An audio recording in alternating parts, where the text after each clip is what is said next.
And like I said, Scott, my dad, will be starting us off. So let's go. Is that my cue? Is that my cue, Madison? You give me my cue? That is your cue. Nice. It's all on you now. All right. So guys, I'm going to tell you about the watermelon story and the importance of the watermelon story. So let me just preface it by thanking everybody for being here. You're such an encouragement, and we love sharing about what's happening. And this is a Project Drop party, so we celebrate the opportunity to help people. And you're going to be hearing about some projects that we're going to be doing here shortly. But let me start off with the watermelon story. Now, what is the watermelon story? The watermelon story happened years ago, back when I was younger, much younger, just a little bit older than Madison, actually. I had this opportunity. My parents had started a private foundation, a family foundation, and we did projects. That foundation helped with projects, children's projects, basically all over the world. And so my father asked me to come down and join him and be the director of that foundation. And so as a 20 something kid, I went down and I joined the Good Shepherd's Trust Foundation as director. And my job was to receive grant proposals. Then I would vet those proposals. I would present them to the board, and then the board would approve or reject them. And those that got approved, I was responsible for funding.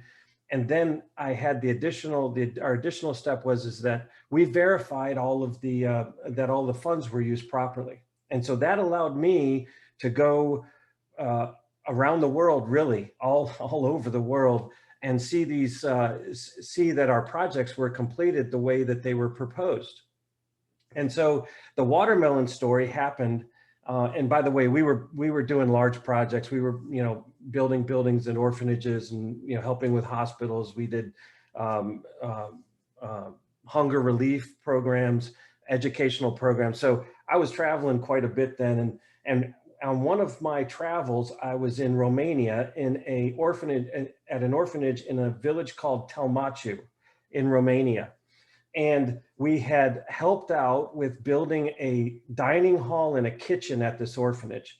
And I was there. I got to view the beautiful construction in this new facility. And so as I was there, we were finishing up our visit, and we decided that we would christen this new kitchen and dining hall. And what we decided to do, best way to christen a dining hall is to have a watermelon party, of course. And so we decided to have this watermelon party. And of course, the orphans had never had a watermelon party, but we were going to have a big bash. We jumped in the truck and we drove down to the market in Telmaciu, Romania, and basically bought all the watermelon that was at the market. We put it in the back of the truck and we drove up to the orphanage, and we set up a processing line, an assembly line of tables, and we started unloading that watermelon. And my job, the job that I was assigned to, was to slice watermelon. So I was slicing these pieces of watermelon that were, the size of a child's head, and I was giving them to these children, and the children were just having a ball. I mean, just a blast. They would come up and their smiles would be so big. It was so exciting for them, and we were just having so much fun. And I can vividly recall this. There was so much watermelon juice. It was flowing off of the table. We were just covered. I was covered in head to toe with this watermelon juice. And we even taught the kids how to have a watermelon seed spitting contest from one of the door jams at the facility. That I remember that as well. And so I was sitting there, and as all of this was going on, and all this revelry and this joyous occasion of partying over this new facility, I thought to myself, this is fantastic. This is absolutely, it's just such a blessing, an absolutely amazing opportunity for me to do this. And it was right in the middle of that event. And right after I said that, God's Spirit spoke to me, and he said, okay, and what about everybody else? And the silence that you hear right now is the silence that I had in my own spirit. With everything going on, it just stopped me cold in my tracks. And I thought to myself, that's exactly right. You know, because of my position as director of a foundation who was given large donations, I had the opportunity to do things that the quote unquote average donor never gets. I got to see blueprints before buildings were built. I got to go and visit places and meet the staff on the ground. I got access that other people didn't get. And so what I felt in my heart was, hey, yeah, I get this, but what about everybody else? So how about the guy that's faithfully putting his donation into the offering plate at church, or the person who's giving faithfully monthly, or just giving, and you know, a $5 gift? What about them? Do they get to see that? And that's where eMight was birthed, and that's what. So the key to this is to understand that experience infused our core values at eMight, and our core values are inspiration. I was inspired by that event. I was inspired in giving. It made giving, it gave it all new life, a whole new life to me in my heart. And engaging people. So inspiration and engagement, engaging the giver. You engage the giver by showing them what it is that they're doing, right? It's not just giving $5 away or giving $100 or $1,000 away. You show people what they're doing. And that leads into awareness, which is another one of our core values. We make our donors aware, not only of where their gift is going, but why it's going there, the problem that we're solving and how we're solving it. And then at the end of all that is the party. That watermelon party set it off for me. It was the end result of that opportunity to help those orphans in Romania. And it was a party, and God likes to party. And so at eMight, our fourth core value is celebration. And so every single project we do, if you go on our website, every single project that we do has a celebration video attached to it. We send people in field to see and to collect media and to show our donors exactly those faces of those children or people that we're affecting, and what it is that we did. If we built a building, or if we handed out book bags, or whatever it is, you get to be there as a donor. And so all of those things build into what eMight is all about and the core values that we have. And so now I'm going to hand it off to Mile, I believe, and Milanita is going to walk us through our projects. And so every single one of the projects she's talking about, what I just mentioned about core values, each one of those projects has those aspects involved in it. So I'll pass it now, right, Madison? Thank you, Scott. Yes. Thank you. So hello, everyone. Before jumping right into the subject, I just wanted to do a brief recap for those who are new to our giving community, because I'm aware that some of the attendants here haven't been before. So I will just give you a brief recap. So since the beginning, eMight, we have implemented 27 projects in 14 different countries throughout the world, in Africa, in America, in Asia. We had a goal set to do 12 projects in 2021, and I'm glad to let you know that we'll be achieving this goal. So a big hurrah for eMight, because yeah, this is very good news. We have been actually involved in several projects this year, and this project, they focus on different topics such as health, education, development, and access to clean water, just to name a few. And just to give you some examples of the projects that we have this year, we have been involved in several, we currently have a year-long active project in Uganda with Soul Hope, and we are actually sponsoring a 1 monthly jigger removal clinic throughout 2021. So for those who never heard about jiggers, jiggers are small parasitic fleas that burrow into the hands and feet of different individuals before laying eggs. And this can cause a lot of pain, isolation, and loss of toes among thousands of people in Uganda. So this is a very, very impactful project. And actually, this is the second time that we're partnering with Soul Hope. So we're very excited to see the final impact at the end of, in December this year.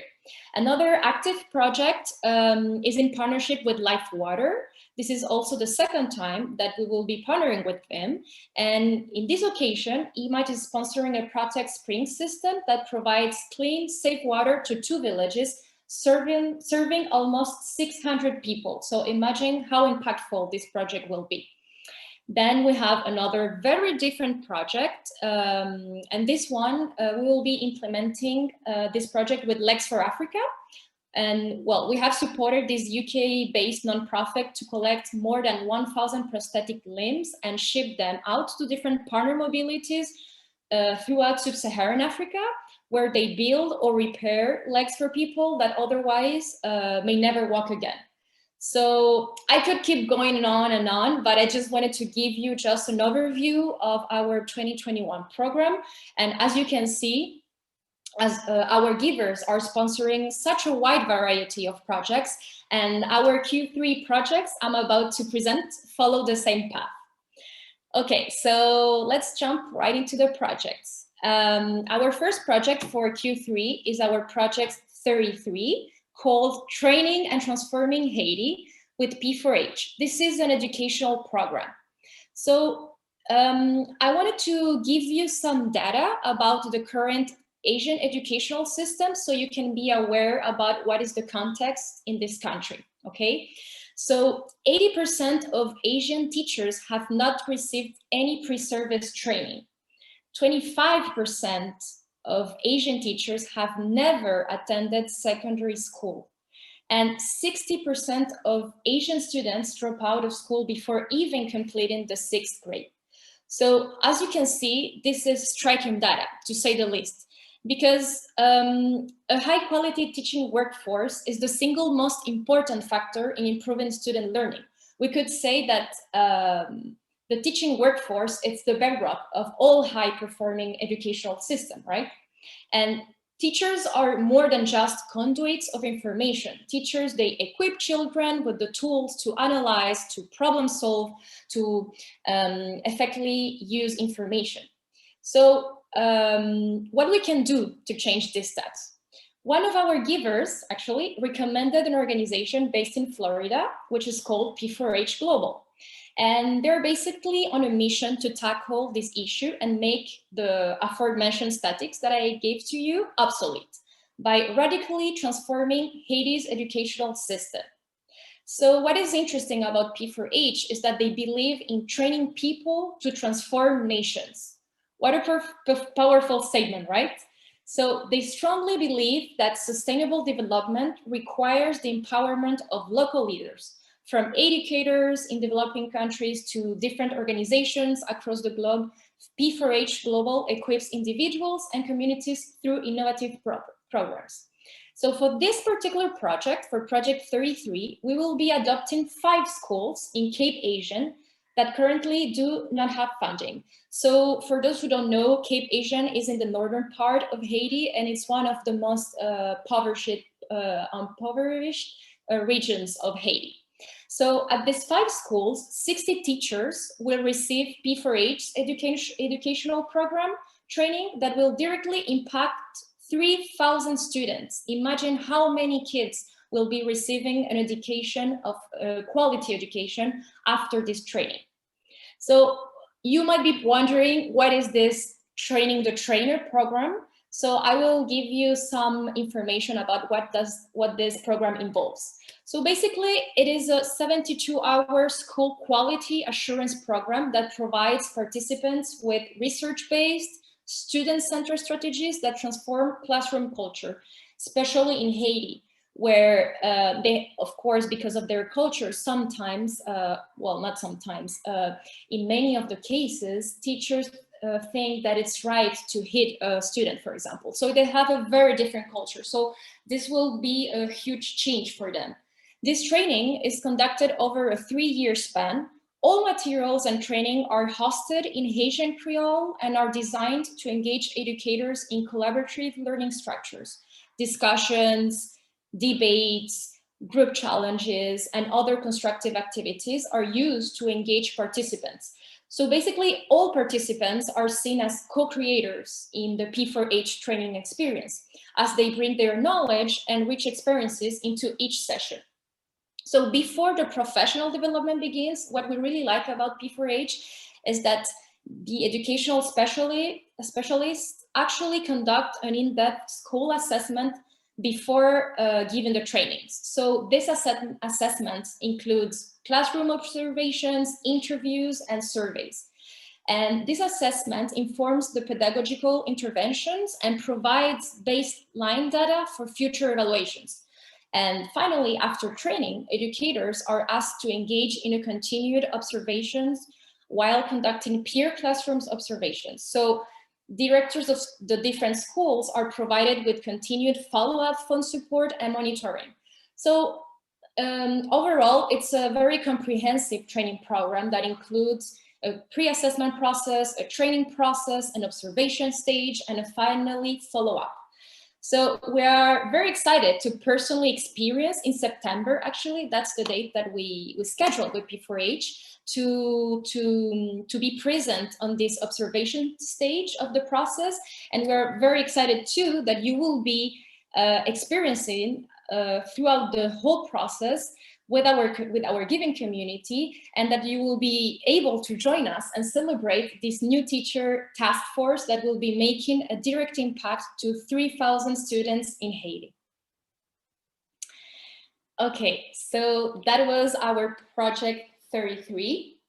Now I'm going to talk about the next project, which is our project 34.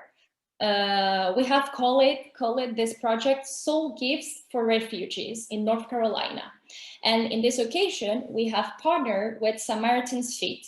For those who don't know, they are an aid organization that serves and inspires hope in children by providing shoes as the foundation to a spiritual and healthy life, resulting in the advancement of education and economic opportunities.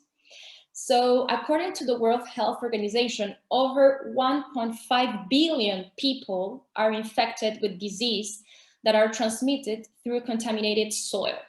And basically the mission of Samaritans Feet is to create a world with zero shoeless children. For this project, we also collaborate with the Carolina Refugee Resettlement Agency and Catholic Charities to distribute 500 pairs of new shoes and socks to refugee families in the Charlotte area, 500 pairs. So all these families will receive a Hope Tote, which is basically a drawstring book bag that contains a new pair of athletic shoes, socks, an hygiene kit that contains toothbrush, toothpaste, shampoo, soaps, comb, alcohol, white mask, and wash clothes, and a Hope Note, which is, I would say, the most symbolic part of this distribution. The Hope Note, it's an encouraging message submitted online by individuals around the world. And you might be wondering, and what is so special about this project? So in general terms, the lack of proper footwear can have a very negative impact on an individual's health, educational opportunities, community involvement, and even economic stability. But I would say that in this particular project, what is the most special thing is actually the beneficiaries of the project. So when you think about refugees, so refugees are coming here from a background of war. Refugees run from different countries very far from us, walking for miles and miles to the next country, looking for solace and a place to stay, right? And if the next country is not receiving them, then they keep on moving and moving until they get somewhere where they are welcome. So along the way, they lose family members, some of them through the war or through other circumstances. So during that journey, that very hard journey, some children die, some parents die, a lot of things can happen. And in most cases, these families are coming here with just the clothes on their backs. So for me, for EMITE, for our team, providing shoes to refugee families in need will show them that somebody cares about them and that people want to see them excel in life. For some of these children, you would even say for some of them that they might be receiving their brand new shoes for the first time. So I think that for these beneficiaries, it will be such a special moment. These families need hope, and they need to know that they are loved and they are not alone. So that is why this project is so special, and we're so excited. And we just want to start with this project so you can also experience the impactfulness of this project. So now I will go to our last project 35, that we have called Micro Enterprise with Macro Impact in Dominican Republic with Hope International. So for project 35, we have partnered with Hope International. For those who don't know, it's a Christian faith-based nonprofit organization focused on alleviating physical and spiritual poverty through micro-enterprise development. So we will be doing our first microfinances project in the Dominican Republic. So we're very excited because this is a very, very new topic for us, but we know that it's going to be very impactful. And Hope International has worked in the Dominican Republic since 2005, so they have quite a lot of experience in this country, and they provide Christ-centered microfinance for the least served entrepreneurs in the country. For this project, our giving community will be giving recovery loans to micro entrepreneurs affected by the COVID crisis, allowing them to reopen family business.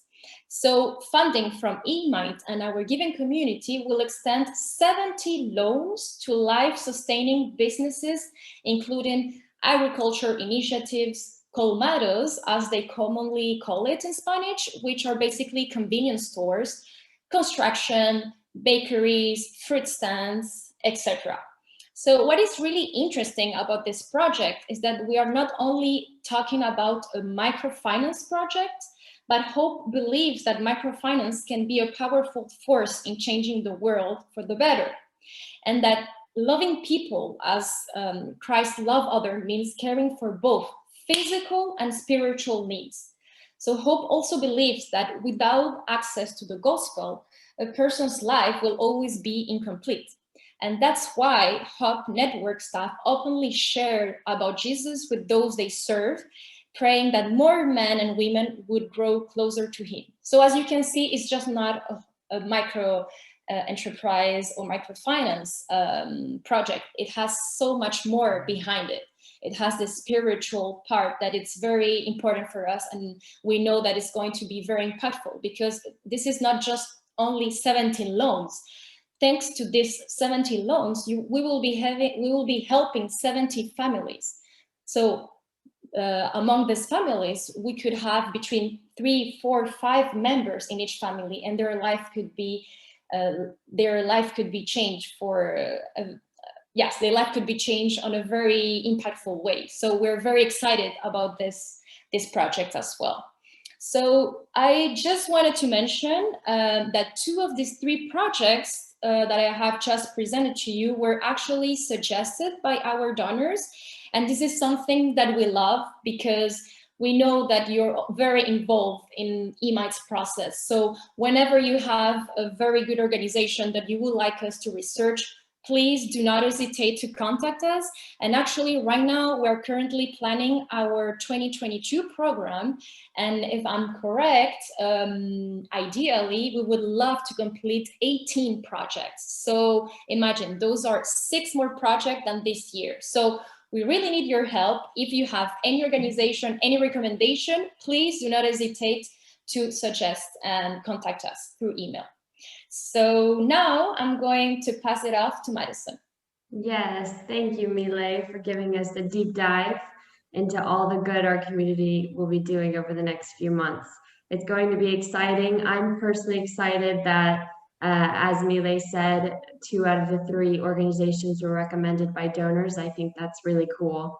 So we're looking forward to working with these incredible organizations and helping them advance in their missions as we advance in ours in spreading the joy of giving.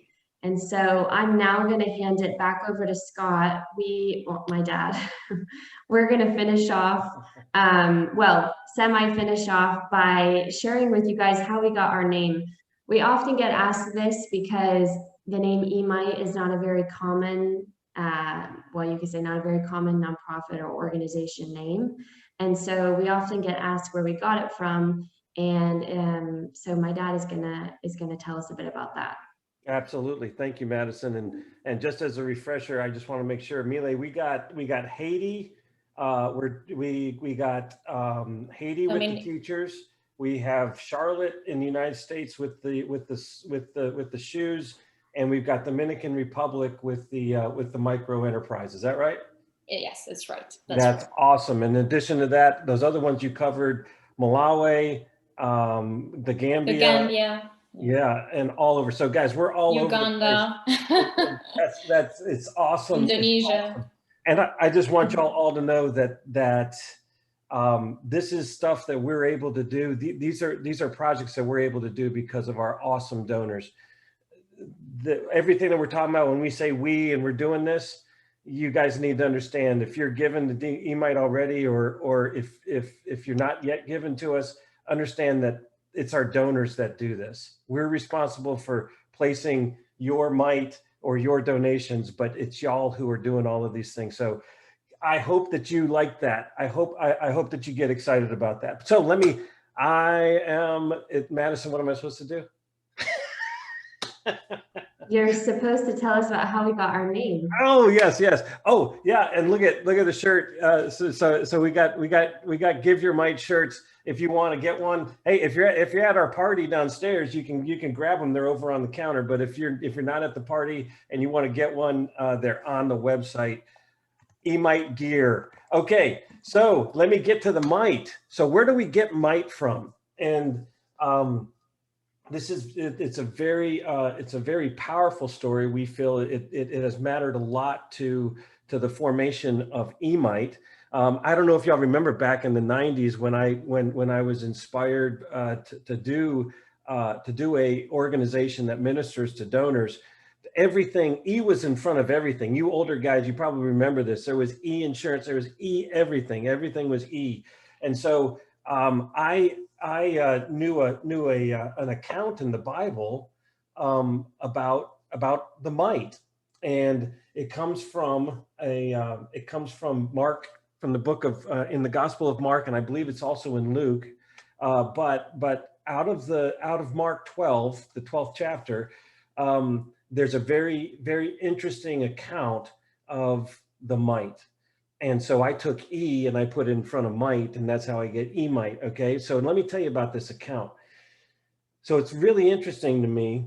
It's Jesus. Jesus chose in the last week that he was here on earth in his human ministry, he chose to sit down across from the temple treasury in Jerusalem, and he watched the donations coming in, the people donating their mite, donating their gifts. And some people brought large gifts, large donations, and others not so large. But there was this one poor widow. The Bible calls her a poor widow, and she was there, and she put in 2 copper coins, and those 2 copper coins are referenced as a mite, M-I-T-E. A mite is a form of currency in the ancient Roman currencies. It's a copper coin. And this widow brought 2 mites. And what's fascinating about the story is, first of all, Jesus Christ, in the last week that he's here, guys, just days before he went to the cross and fulfilled his mission to bring salvation to the world, he sat down across from the temple and waited for a poor widow to show up to give her mite. That's awesome. But in addition to that, what he did is he got his guys, he got his disciples. He said, "Hey, come here, guys, come here." And this is the way the Bible describes it. Hey, come here, check this out. See that widow? She's given her mite, a small, seemingly insignificant donation. But Jesus said it was the largest among all that was given, because others gave out of their riches, while she gave out of her need. She gave everything that she had, Jesus said. And so that struck me, because there are some really, really important facts about this account that we need to take account of, and that apply to some of the core values, or let's say our mission here at Anymight. And so the first one I want to bring up very quickly, the first one is that everyone has a mite. This was a poor widow, okay? She had 2 copper coins, and that's what she brought. Everyone can give a mite. It's referenced as less than a few cents. Everyone has a mite to give. It doesn't matter your economic status. It doesn't matter your geographic location. It doesn't matter your age. It doesn't matter your socioeconomic situation. You have a mite to give. And it might not be in the form of money. It might be in the form of volunteering times. It might be a smile. It might be a like or a share on a social media thing. You have a mite to give. And that's just a fantastic thing to understand, is that everyone can be involved. And yeah, you're going to interrupt me here? yeah, I am. So I am going to interrupt and say, we may have young viewers on here. Some of you may know I'm also young, and I actually wrote a blog post about this. It's called Giving in Your 20s. It's on our website. And it's about giving basically when you're not rolling in the dough, or you might be a university student, or you might just have your first job. I explained that this phase can really happen at any stage of life, but it's probably more common when you're younger. And I explain in it that you can feel disheartened, and you can feel like, well, my $10 isn't going to make that much of a difference. Or if I give $5 a month, what does that do? It doesn't do anything. It doesn't make that much of an impact at all. And so I wanted to jump in and say, I felt that way, I think probably before I started working with Emite, but I've been going in field, and I've seen what this $10 can do, or what that $5 a month can do. I've seen a book bag, which costs $10 filled with educational supplies, literally what it can do for these kids in the middle of India who've never received anything to attend school, what a pen and a piece of paper can do. And another example, Project 31, the prosthetics that Milanita was talking about. To give someone a prosthetic leg in sub-Saharan Africa costs $18. Amazing. And that person can then walk. So it's just, so I wanted to jump in here and say, for the young people who may be on this call and may be thinking, well, I just can't make that much of a difference, so I'm just not going to give. Or you may be giving, but you may not feel like you're doing that much. I just want to come in here and say, you are making a difference. It's huge. It's huge that you're just even giving, especially at a young age. And just to sum it all up and finish off and let my dad continue, I wanted to quote one of our monthly givers. He happens to be young himself. And he said, what initially drew me to Emite was the premise that giving is at its best when everyone does their part to contribute. As a college student, I felt that described my situation well. I did not have a lot to offer, but I had something. Emite has given me multiple opportunities to offer my feedback and questions about future projects and partnerships. This is one way I can feel I can contribute beyond my donation and feel like a member of the Emite family. And so that also just goes back to, there are so many different ways you can give. If you can't give $5, you can give a like on an Instagram post, or you can refer a project to us or a potential partnership. So I just wanted to jump in here coming from the younger person perspective, but Daddy, you can continue. Thank you, Madison. Thank you for giving. You're getting claps downstairs, so awesome job. So that's number one, guys. Everyone has a mite to give. Everyone has a mite to give. Number two, get this. From the story, we understand Jesus sat down across from the temple treasury to take note of this poor widow who brought her mite. When we bring our mite, guys, when we faithfully, joyfully, willingly, obediently bring our mite, right, and we give our mite, we get God's attention. And that cannot be understated, because that leads into the next one. And the next one is that every single mite has the power of God behind it. when we get the attention of God, and remember that charity, in our mind, charity is really God giving us an opportunity to work with him in the earth. He wants to touch people more than we want to touch people. He wants to help people more than we want to help people. And charity is the way for us to get involved with God. So when we give our might, God, he pays attention to that. And when he pays attention to that, you get the attention of God and what you're doing, then amazing things can happen. Madison referenced this. Guys, it's no lie. It's no lie. We have seen $1 in other countries do unbelievable things.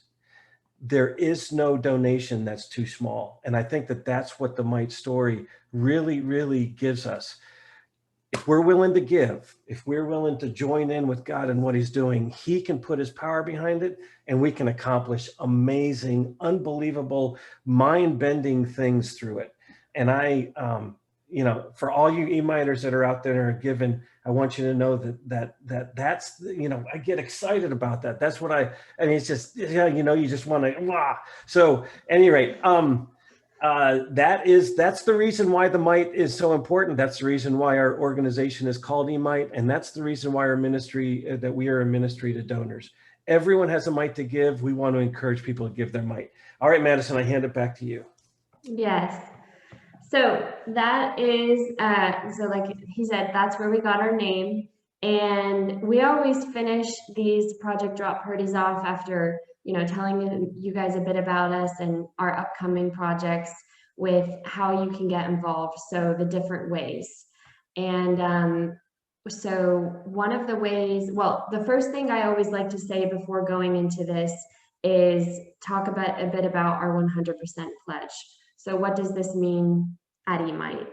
This means that every dollar or mite, as we call it, that you give towards a project will be used for the sole purpose of completing that project. So this means that if you give $15 to Project 33, the whole $15 is going to go specifically to Project 33. But there are people that work at E-Might. So how do we cover the operational costs? This is why we created the Mighty Fund. And this allows your entire donation, if you give to a specific project, to go towards that. And anyone who wants to support the Mighty Fund will be supporting the mission behind E-Might. We always say they're kind of like the backbone behind it. This is what keeps E-Might going and running. So that's our 100% pledge. What are some of the ways that you can get involved? Giving online is probably the easiest way to give. At least I think so. So you can give to a specific project. So let's say Project 34, and that means that you're going to be getting updates and insights from that specific project. Something that we didn't mention in this drop party, because there's a lot of content, we can't throw everything out, is that we do keep our donors aware when they give. And as my dad was saying, we also go in field, shoot a celebration video, and you get that sent straight to you when you give. So you'll be getting updates and insights from that specific project if you give. If you become a monthly giver, and you can do that by clicking the blue button at the top of our website, this means that you're going to be involved in a variety of projects, which I think is really cool. And so that's another way you can get involved. You can also give by check. As you can see, Angie copy pasted the drawing in there. So those are some of the ways that you can get involved, but you can give by check. We have a PO box based in Belmont, North Carolina. And you can also give through the National Christian Foundation Fund. If you have an account, our fund name is E-Might Fund, and the fund number is on the screen. It is 1790740. But what are some other ways to get involved? Maybe if you aren't ready to give an actual donation, or if you can't give an actual donation, then you can become an ambassador. This is basically where you throw an E-Might party. It could be a dinner party, a lunch party. You can also host a project drop party, and you would invite your friends and family. And this allows you the opportunity to engage with your community at home, but also make a difference worldwide. And then the last way you can get involved is you can pray. We have teams. We are constantly traveling in field. Our team is always in need of prayer. But also, I always like to say, you can let us know if you have any prayer requests. We've got a team who's ready to sit down, jump on a call with you and pray, or just keep you in our daily prayers. And so, yeah, those are some of the ways that you can get involved. For contacting us, it's pretty straightforward. You can email us at giving@emite.org. You can also give us a call at 704-709-1255, or you can send us a letter to our PO box. Another thing for the people who are active on social media, we're fairly active on Instagram and Facebook. We post occasionally on LinkedIn. And so on Instagram, we have some behind the scenes when our team goes in field. That's pretty cool. So you can also check us out there. So that ends most of it. I know that we have time for a quick Q&A, and also we're going to have Kevin close us out in prayer. But I believe Angie was saying that we could have a speed through of this drawing as she quickly finishes. So we can No see pressure, it. no pressure, Yeah, Angie. no pressure. So we can kind of see it from the beginning. So and by the way, guys, this is our first time doing this. It literally is live. Our team is seeing this as you guys are seeing it. Yes, not pre-recorded. So, no. So, yeah, so let's watch it.